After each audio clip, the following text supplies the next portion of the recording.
other education sectors, they run through the fees. Fees is an important thing. And the other thing is that the universities also have a significant portion of money that comes from donor agencies, and also a significant money portion that comes from the government, which is taxpayers' money. So you pay the fees, and then you pay the tax, and that also goes to the university, and some portion of that is used for ICT, and a major portion of that is used for software, okay? Which you don't really need to pay, you can use alternatives. So we have already talked about this. So what we recommend is that there should be a subject in primary and secondary schools in Fiji, which should be called information literacy or ICT, and it should teach students about Windows and Linux and Mac or the tablets, so that students are not confined to one system. And we have approached the Minister of Education for that. So we are going to now discuss about Software Foundation Fiji. We registered in 2012 as a non-profit organization, and basically Software Foundation, few people we got together and did a lot of work to register it, and did a number of workshops before even registering and after registration. And the aims and goals of Software Foundation, of course, is to improve the country, transform the country in terms of educational information technology. So we want, in all areas of information technology, we want to be with the rest of the world in pace. So how we are doing it is through some of the activities, and today what we are doing is one of the activities. Go to the previous slide, please. Where the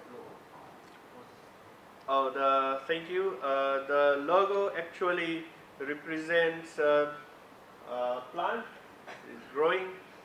So basically, it's our idea that is growing, and the three colors basically represent the major multiracial cultural groups together, and there's a plant growing together. We try to explain a bit of it in our website, but basically that's it. But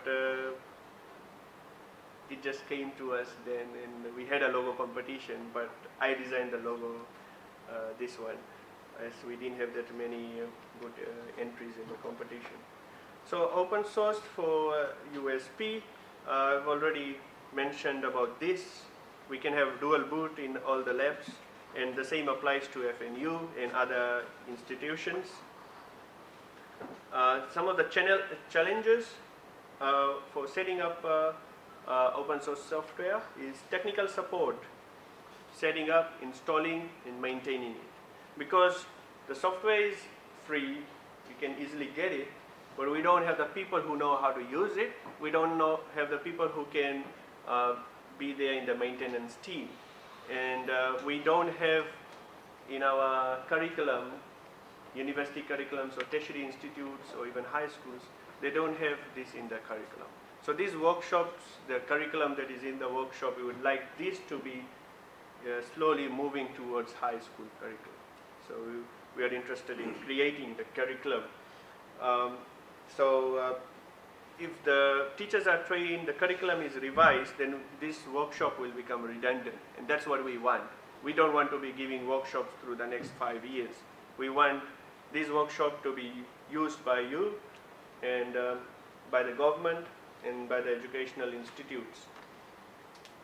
And the other challenge is proprietary software in Linux, Windows emulator. Some of the software vendors, for example, Adobe, Photoshop, for example, they don't have the version that you can directly install in Linux. So you have to use Windows emulator, Wine software, but sometimes it doesn't work that well. AutoCAD is another example. So there's some pressure to the software vendors to give so that it can be installed in many devices. But this is all politics and business. We don't know how long that will last. And then internet access. So I think now we have both Vodafone, FlashNet, and Connect Nomad in the country working. Wireless access easily works. So now internet access is not a problem. And then the hardware. So what we have is we had the Windows 8 released, and then it had a secure boot that you cannot install any other software on it. So you cannot have a dual boot. So there was a lot of conditions from the Linux community, and now you can switch off the secure boot and install in Windows in your laptop, which has a Windows software.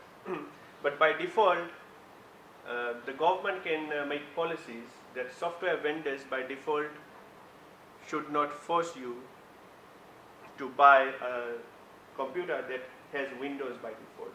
Because when you buy a laptop for $1,000, you may be paying around $100 to $150 for Windows OS. I don't know the exact price. And there's no other option. You cannot buy a blank laptop without it. But now in US, for example, Dell, they give the option. You can buy blank laptops. So you install your own software, and it's a bit cheaper price. Or they even give the Linux option. So slowly with time, with such ICT policies, we can improve. And the other thing is the driver issue. In the past, there was this driver issue. Sometimes the sound card is not working, video card, graphics.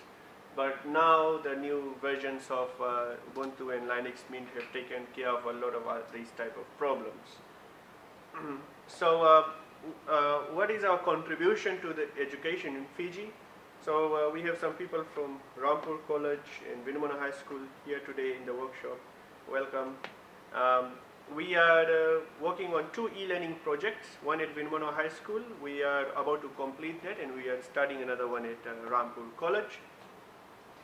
And what we did in these projects, basically we made their website for Vinamona High, free of charge by Software Foundation. And so this is just their website. And we have also set their e-learning portal. And so we want, basically the idea was for high school students, especially Form 6 and Form 7 students, to have access to similar technologies that is used at university level, FNU, USP, UniFiji, because that's when they come. So we want them to get used to the Moodle learning system. And what you are using in this workshop is Moodle. We want high school students to have access to that. So we made their e-learning and a number of subjects in this school has a Moodle account, and we are having a workshop next week to train the teachers. And we have also set the whole school, quite a large area, has wireless access. So we are also setting a server there. So this Moodle will go into that server, and then a lot of videos, educational videos. So students bring their tablets, any device that have even a mobile phone, Form 6, Form 7 students, and they can view videos and anywhere around the school compound, and use Moodle to do their assignments. So in a wide range of devices and operating systems. So this is a pilot project, and we are moving to Rampur College next. And after that, we hope that the Minister of Education gets interested and uses a similar approach, because we've been told that for the last 4 years, Minister of Education is trying to set up Moodle in high schools, but been unsuccessful. So the other thing that we are doing is the events. So Linux workshop, we had installation festival last year in here, but we didn't have any this year, where people just bring their laptops and we just install Linux in their laptops. And we have next week we have upcoming workshop for e-learning, where we will train the teachers on operating system, open source, open office, and also on Moodle, how to use Moodle and all the other devices, and how to make videos and things and be up to date with the e-learning. This is also it's a big project, so we are making small steps. And Android software development workshop we will have in November, so we'll give these details later to you. The other interesting part of Software Foundation so far is the research. And research is something that kind of invites companies, such as big companies. When a country or an institution does research, it means that the institution is up to date with knowledge with the rest of the world, and does actually have the manpower for the big companies to come here so that people can work in it. So we have a small lab, which is not physically, but we have a lab of ideas. It's Artificial Intelligence and Cybernetics Research Group. And we have a number of projects running in health informatics, artificial intelligence, and for example, some of the projects we are working with USP. So we have master's students and some final year students. They do research with us, and we have been successful in publishing the software in international conferences that are leading in the field.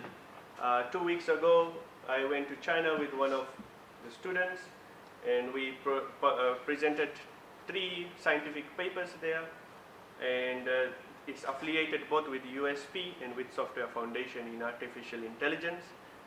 Currently, I have a master's student who is also affiliated with both institutes. He is building an Android application to assist the blind people, so they can recognize face of people. So the blind can work with this application, and basically anybody known passes, he says, oh, this person is passed. So, it's help the blind, and the project is very big, and we will have future master students and PhD students, where we want the blind, the phone, the application to recognize cars, people, animals, and objects. So the blind can work without fear with GPS-enabled systems. Nobody has developed this in the world, and we are the first people to develop it at the moment. So this is a made in Fiji product, and it should be launched by the end of the year. So other projects we have one student who is doing health informatics. So we are trying to see what good software solutions can actually improve our health sector. And we are currently doing that research and going to the hospitals and checking what are the requirements. And we are going to propose some open source software solutions for the Ministry of Health, so that you can view your patient medical records at home in your phone easily, right? At the moment, we don't have any records. So basically, you have a number of cards which are in some files, and they are not synchronized. And if you have some allergies and you are traveling to the West, and the doctor kind of gives you something, and if that creates that allergy, probably you will end up in heaven. So that is another issue. So health sector. So e-learning is one, health sector is second. The third thing that we are interested in, actually I have another research group, third-year students. They are going to work with the police force so that we can help them do some research so that the police force uses similar software technologies so that the police force can improve itself, other than having some files all around the place. Actually, this is very embarrassing. It's very embarrassing to go to the police force and lodge a case. And we can all transform things through software. And through software, through community help, and that is our vision, and that's what our research group is doing. So we have also all the research that you can visit our website. There are a number of artificial intelligence software libraries that we are releasing, which is used around the world. will be used around the world. And we are also doing some other projects which are going to apply artificial intelligence techniques to predict the weather, help in climate change, also develop apps which can help farmers. So in the future you may see that somebody in Taviuni takes a photo of a kava plant there when the plant is small, and here somebody books it, I want that plant.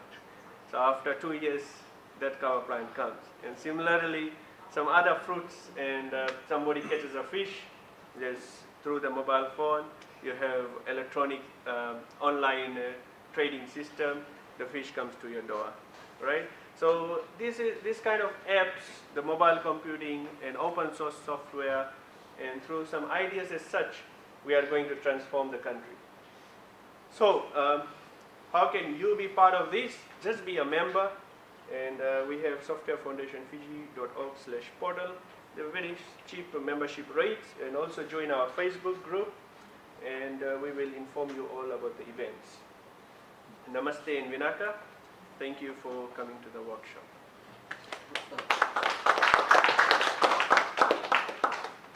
Some questions and comments?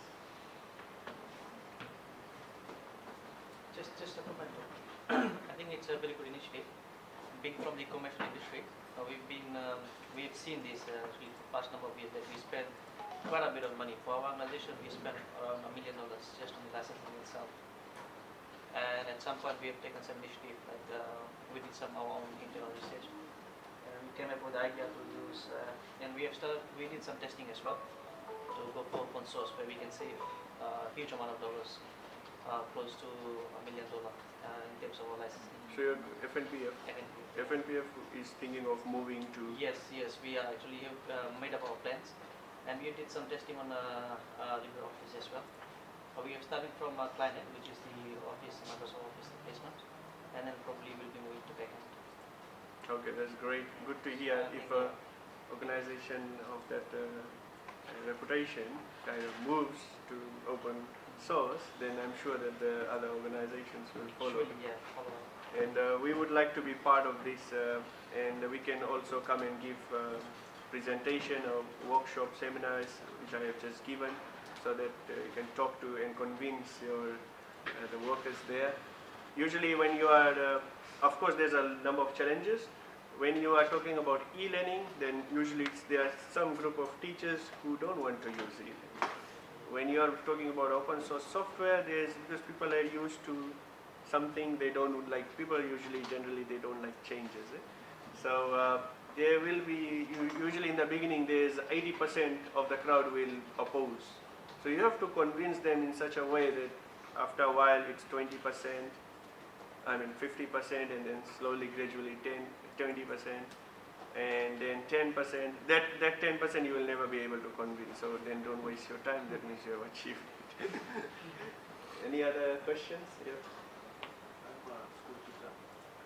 Most of the schools these days are moving towards end computing because it is quite cost efficient, and the software we are using to install end computing is we're using Windows as a platform, and then we use vSpace to connect to the houses.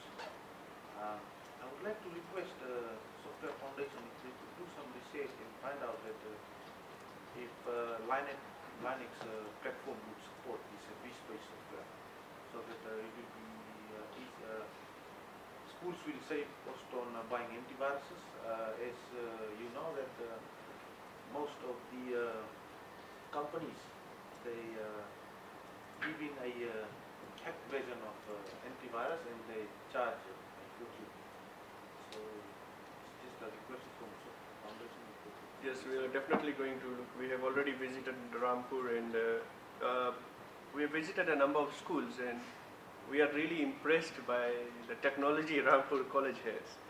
They have impressive lab and in computing environment, and some of our big schools in Suva, they don't have that much of setup, number of computers and the quality of the labs, and we are really impressed. So we are going to develop the website, and also we are going to move completely to open source, but at the same time you are going to